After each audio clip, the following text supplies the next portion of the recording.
tema de hoje é um convite à reflexão, a importância de não sermos tão apegados a coisas que não usamos mais, que podem até ser doadas como roupas, calçados ou livros já lidos. Mas o desapego tem a ver também com decisões tomadas, caminhos seguidos que podem ser repensados, mudados. Com a gente, a psicóloga Lígia Guerra. Bom dia, Lígia. Bom dia, Thaís. Bom dia, Adriana. Bom dia. O que quer dizer desapego? Tem a ver com liberdade também? Tem total conexão. O que acontece é que nós, humanos, costumamos ter esse conceito. Eu digo os humanos porque os animais são muito inteligentes, né? Eles têm um processo que eles amamentam seus filhotes, deixam que eles cresçam e batam suas asinhas. E nós vamos criando, então, alguns apegos no meio do caminho. Então, é bem importante a gente conceituar a diferença em que não tem nada demais nós termos as nossas conquistas materiais e termos os nossos afetos. Mas isso é muito diferente de nós dependermos dessas conquistas e desses afetos para sermos felizes. Então, o desapego, ao contrário do que muitos imaginam, não é a gente andar por aí feito um bicho grilo, criar um personagem que nós não estamos nem aí para o nosso meio. Não, muito pelo contrário. Eu acho que a própria criação fala da beleza, o próprio mundo tem os seus detalhes, os seus requintes, suas cores, as suas fragrâncias. Então a gente vê que o meio, quando foi criado, ele não foi criado com desapego, ou melhor, sem esse cuidado. Ele foi criado com desapego para a gente usar. E é assim que a gente tem que se relacionar com a vida, dar o nosso melhor, mas sem ficar esperando troca. O desapego, muitas vezes, ele é aquela virada na página, né, da vida. Mas por que temos dificuldades até, às vezes, deixar de lado, nos desapegarmos de emoções ou de objetos que não estão mais fazendo bem pra gente? Eu penso que nós congelamos muito algumas imagens que a gente tem. Um exemplo clássico é a juventude. Por que todos nós temos tanta dificuldade de envelhecer? Porque nós criamos um ideal de beleza e com isso a gente fica congelado no tempo. E virar a página, a gente entender que o processo de envelhecimento, ele traz mudanças, isso por vezes causa sofrimento para as pessoas.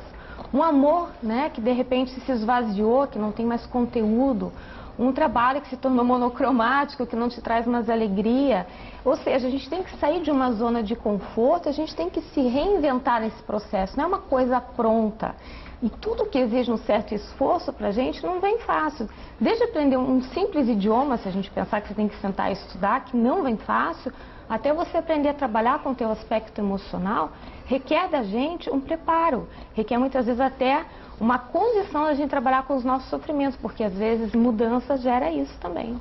Nós vamos ouvir agora 2 depoimentos de gente que partiu para a mudança, trocou de emprego para ter mais qualidade de vida e enfrentou o medo de seguir um caminho diferente. É o caso da Ana Silvia e do Rogério.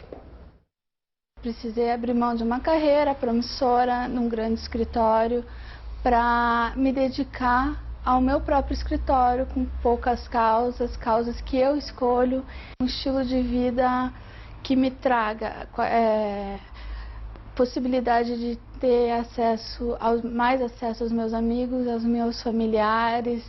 Eu trabalhei durante 10 anos com uma profissão. Isso, é claro, eu ganhei muito know-how e adquiri um patamar de qualidade de vida. Para fazer uma mudança da noite para o dia sem um planejamento, talvez não consiga levar para frente. Você precisa se conhecer para conseguir se desapegar. Tá aí algumas dicas, né, de pessoas que conseguiram mudar de vida. Agora, Lígia, o difícil também é você lidar com a opinião alheia, né?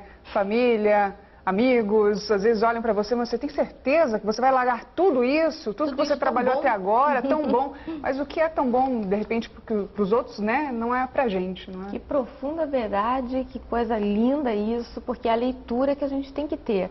Unindo o que você está colocando com o que, ele colocou, a gente tem que ter um profundo grau de autoconhecimento, como ele colocou, para a gente poder mudar. Por quê? Porque se a gente não souber quem a gente é, qualquer opinião externa está valendo. Então, na medida que eu me conheço bem e que eu me escuto, nesse processo de silenciar o meio externo para eu poder ouvir o meio interno, você começa então a fazer as suas escolhas a partir do teu eixo, do teu emocional, do teu equilíbrio. E daí o olhar do outro, ele deixa de ter todo esse peso e essa importância. O que importa é o olhar, digamos, do coração e não o olhar externo. Não e isso faz uma aprovação. diferença. E a aprovação é isso mesmo, Adriana. A gente vive numa sociedade em que a gente busca aprovação o tempo todo. Você quer ver um exemplo muito básico? Quando você entra em redes sociais, por exemplo. A pessoa teve lá 1, 2 casamentos, separou. Ok, não deu certo, sem problemas. Mas quando você vai ver no perfil dela, está lá solteiro. Não é mais solteiro. A pessoa teve uma vida, ela foi casada, não deu certo, ela é uma pessoa separada. Ou seja, a gente tem que entender que a nossa história, nós temos as nossas mudanças, nossa história tem que falar da gente, ela tem que nos enriquecer. Ela nunca deve ser um motivo de vergonha, assim como as nossas cicatrizes, as nossas rugas. Elas fazem parte do nosso contexto, só não tem rugas quem não ri. E só não tem história que não vive. E a gente tem que começar a se construir, então, com esse autoconhecimento também. E, antes da gente terminar, e o desapego do sofrimento, né? Acho que é bem complicado isso, né? Às vezes a gente tem a nossa história, a gente quer esquecer, mas você fica lá no passado e remoendo tudo aquilo, você não se desapega daquilo. Você sabe que eu entendo que o emocional de algumas pessoas, ele se apega também a uma sensação do que foi vivido. Naquele momento eu fui tão feliz, com aquela pessoa eu senti tantas coisas que eu não vou sentir de novo. Quer dizer, a pessoa mesmo já se autodetermina a sofrer no futuro. Ela diz, não, eu fui até ali, aquilo ali, eu não posso superar aquilo que eu vivenciei. Então, saber virar a página é a hora que a gente pensa, talvez realmente eu não sinta aquilo que eu acho que eu senti de melhor um dia. Talvez eu possa vir a sentir algo muito diferente, que não é tão especial como foi naquela idade, mas vai ter uma outra leitura nesse momento com a idade que eu tenho, com a maturidade que eu tenho, e então eu vou poder voltar a ser feliz de uma outra maneira. Essa reinvenção é que entra em virar a página, em escrever um novo capítulo da história, porque a vida da gente está aí para isso. Todos os dias a gente escreve um capítulo novo. E será que a gente consegue exercitar o desapego? Penso que sim. E até em questões bem básicas, desde você realmente dar uma roupa, doar um livro, e principalmente no sentido da gente, assim como a gente não ficar esperando o olhar do outro, a gente também não ficar regulando o que o outro tem que fazer. A gente não ser crítico em relação às decisões alheias. Esse é um bom desapego. Tá legal, então as histórias, mais histórias, viu, gente? Você aí de casa que está interessado nesse assunto sobre desapego, mais histórias vão estar no Globo Comunidade deste sábado com a Adriana, né? A partir das 8 horas da manhã. Legal, obrigada, Lígia. Obrigada um bom dia para para vocês também.